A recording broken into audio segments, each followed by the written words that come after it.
were in control and didn't have some of the big names to face, but as soon as those names start taking up the low ground, as soon as Cedric and Teague start to be ahead of you faster, and Aqua was a little bit more dominant on height, it's tough for some of the teams that are identity issues to find a spot on the map. Floki, Santos, Clement, I'm not going to add that tag to them completely, but it seems like they're kind of going completely under the radar. They don't have a sense of control completely in the game when they're playing. They are adapting really well to every situation, but I feel like they need a little bit more than that if you want to win. To stay top 5, they can definitely play how they're playing, but to elevate the game, I think they need to be a little bit harder towards these end games.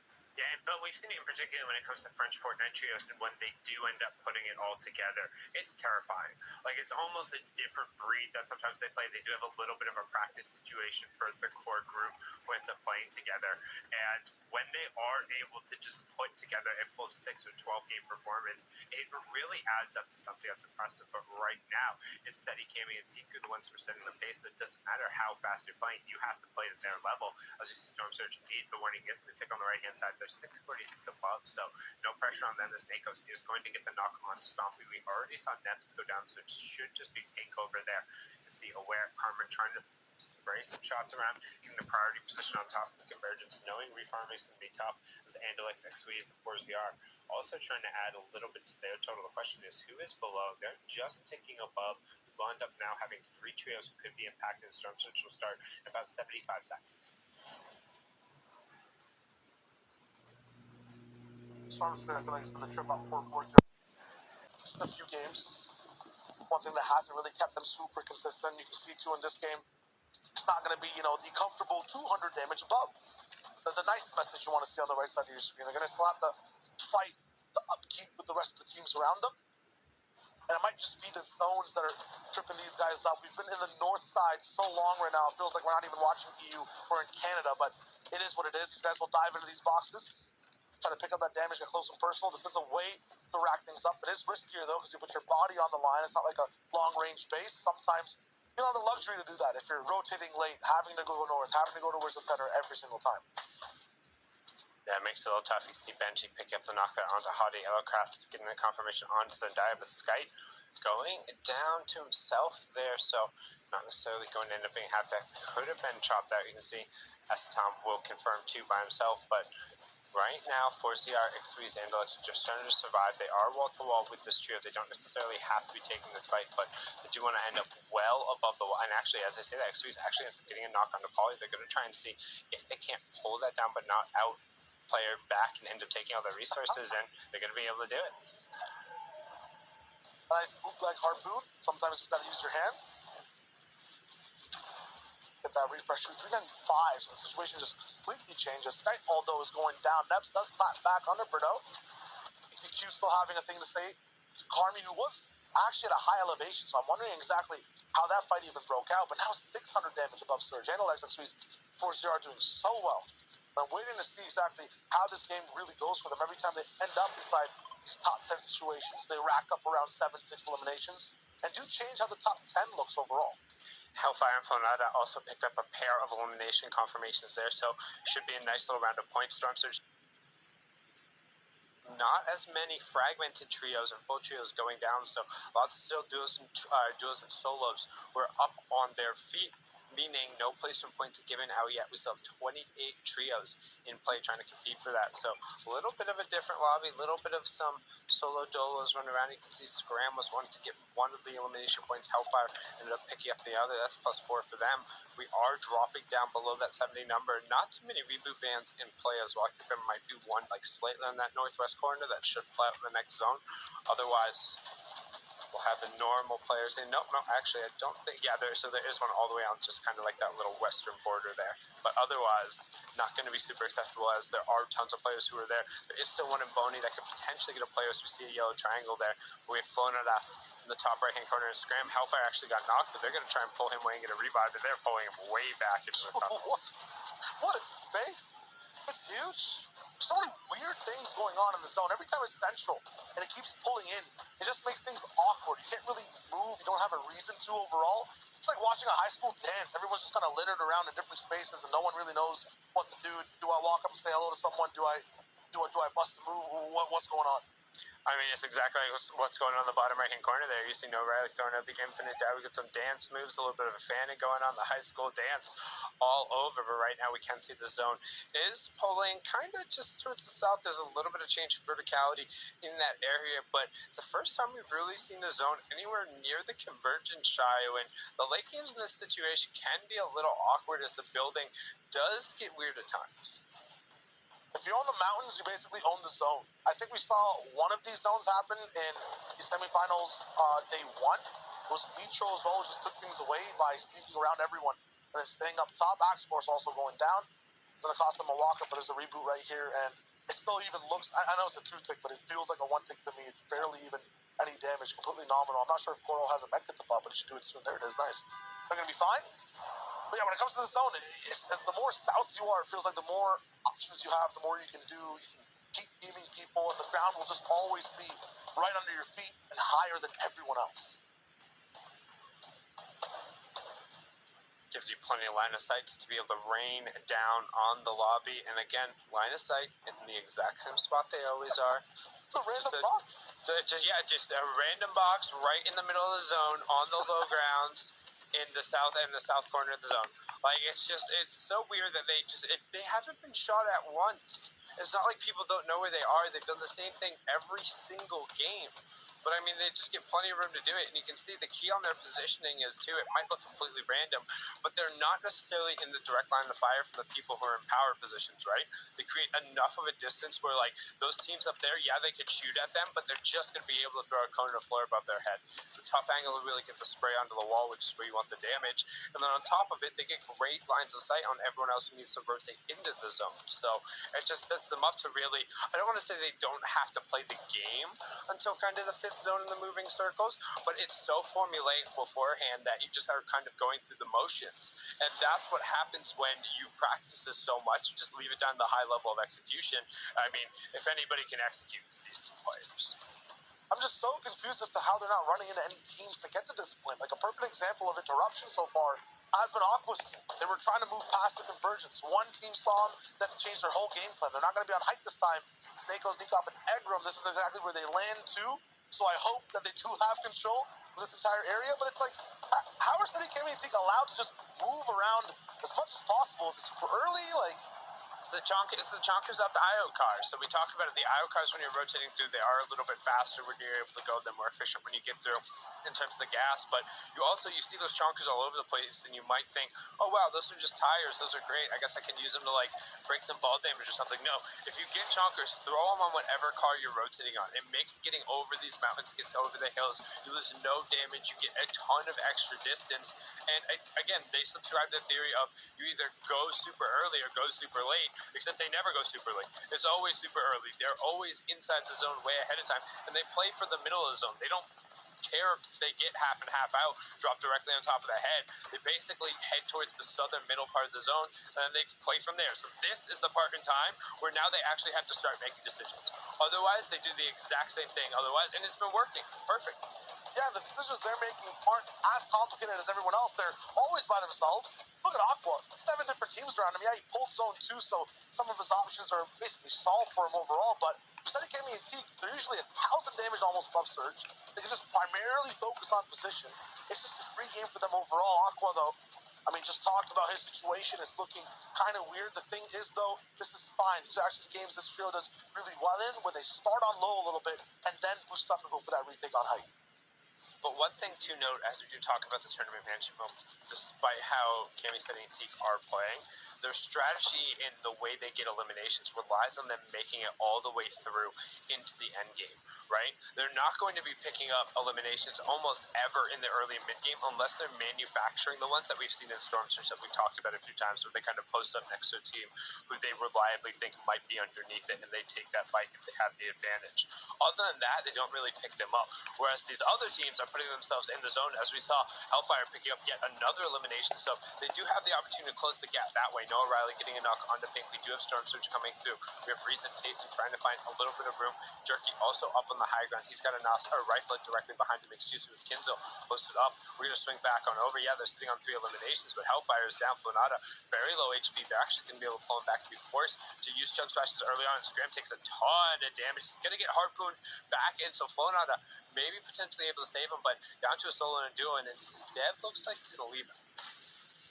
Every top team has to risk it all for their positions. They're in trouble. Some of their teammates are down. They don't have the spot they want to be in.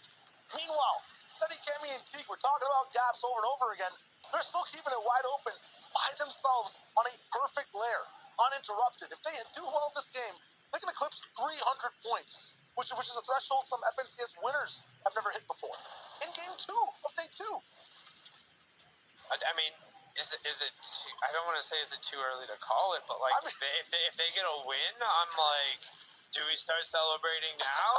Like, pay attention to the bottom left number whenever we go to their trio. If it hits 70 points or somewhere near 80 this game, I feel like it's already wraps. That being said, though, there's so many different teams flying up in the sky. They're going to have to survive for a long time. It's not the same situation as last game where there was so many teams dropping all the way towards very end, a lot of solos. There are organized trio clusters all around. 18 teams, 45 players. The math almost adds up perfectly. And now the shots are coming through from Adil Janis and Noah Riley, too. They're already at, what is this, 11 eliminations? And there's 45 players alive. I was going to say, Noah's sitting on 8 himself, and they just got 2 more knocks there on that rotation. So they're saying, hey, we got nothing to lose. We've been battling it out every single game off a drop with us over at the beach. They just fought the trio that came in the day in second place, but now Noah Riley says, I need a little bit of that best fighter in EU talk going back to my name. It's been awful quiet for a while, so let's pump the volume up. Give me the soundbite, Sundown.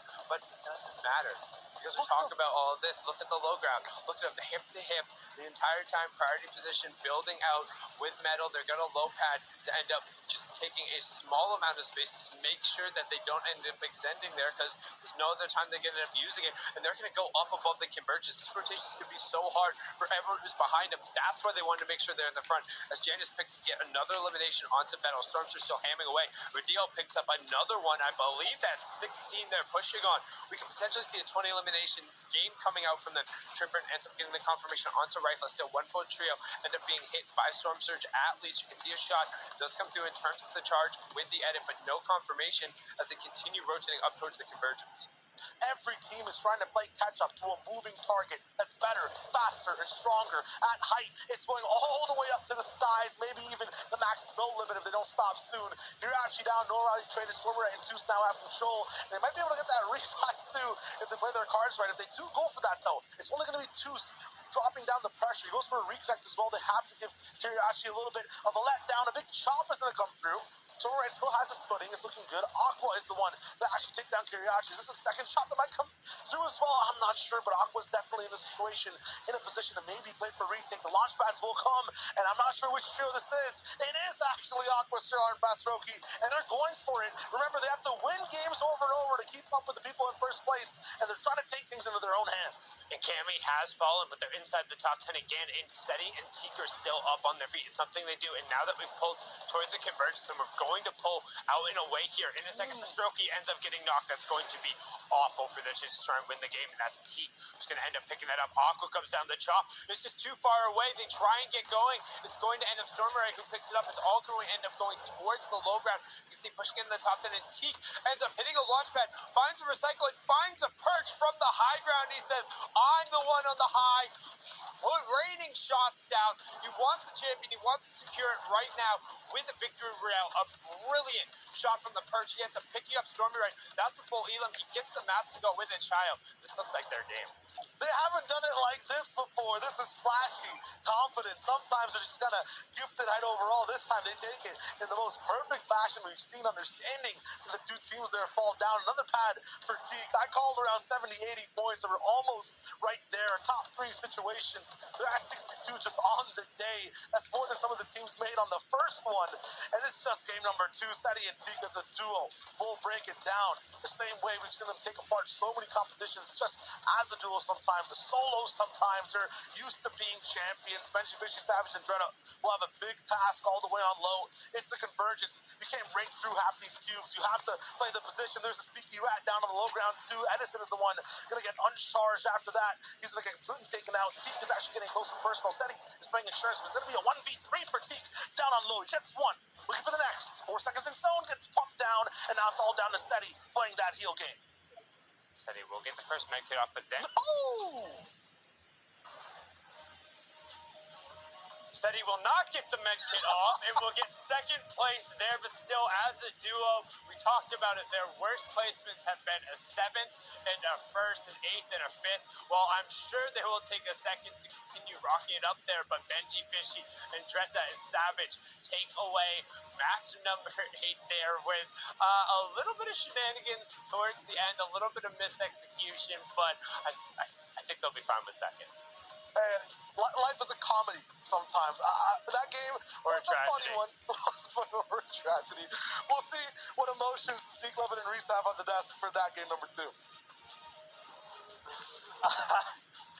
All right, it's only game number 2 here on the day. You already got me losing my mind. I cannot believe what happened there toward the end. I mean, like, obviously, congratulations, Savage, Benji, and Dreda. 14 elimination victory royale. A very spicy pickup here, especially in game number 211. That's the jump start that this trio needs for the day.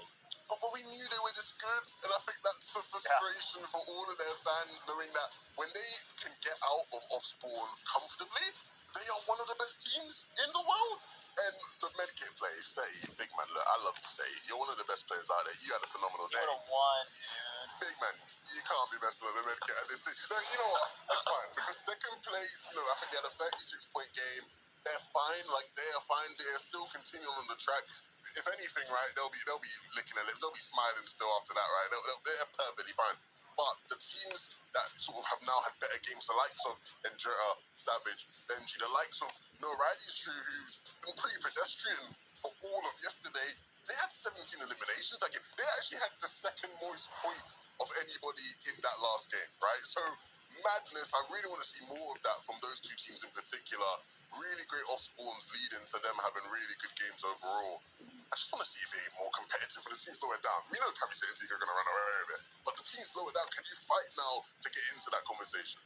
Yeah, and I think what was interesting there was the fact that, I mean, we saw the height turnovers repeatedly, and obviously that led to Steady's team being able to take it, but, like, Aqua's team was poised to get another victory round. They almost had a height. They were a full trio with a duo up above them at that moment, and it could have been theirs for the Tiki, but obviously we saw Tiki start to spray them all out, and eventually he picked up a bunch of eliminations from the knockdowns there, and now that's going to close the gap, because remember, coming into this, Aqua was second, Steady was first. Obviously, they've gone even further, deeper into it, so I'm sure Aqua's going to fall a little bit down in the leaderboards too. I can't take you seriously with the cost. I can't. It's just bad, man. We're trying. We'll take a we'll take a look at this standings in a second. We got to talk about 2 trios in the top 10 that fell early in that game that just allowed other trios to operate freely in this game. But that's the beauty of it, right? Because you look at the 2 teams that actually really did well off Spawn, right? They're the 2 teams that scored the most points in this game. And Dreta, Mr. Savage, and Benji finally winning Steamy Stacks, taking down Malabuka's trio. Malabuka's trio, who was in the top 10 coming into this game, they go down off Spawn. Benji goes on to have a massive game, right? We see this where teams, who struggle off Spawn, when they do have that one game, they use it well. Another example here, Vidil's trio, they take down Diox's trio, who've been phenomenal over the past 2 days. But they go down, then Vidil's trio go out and have a game similar to the kind of game you'd expect Diox's trio to have, where they get, a mad amount of eliminations, 17 eliminations, they come 6th place.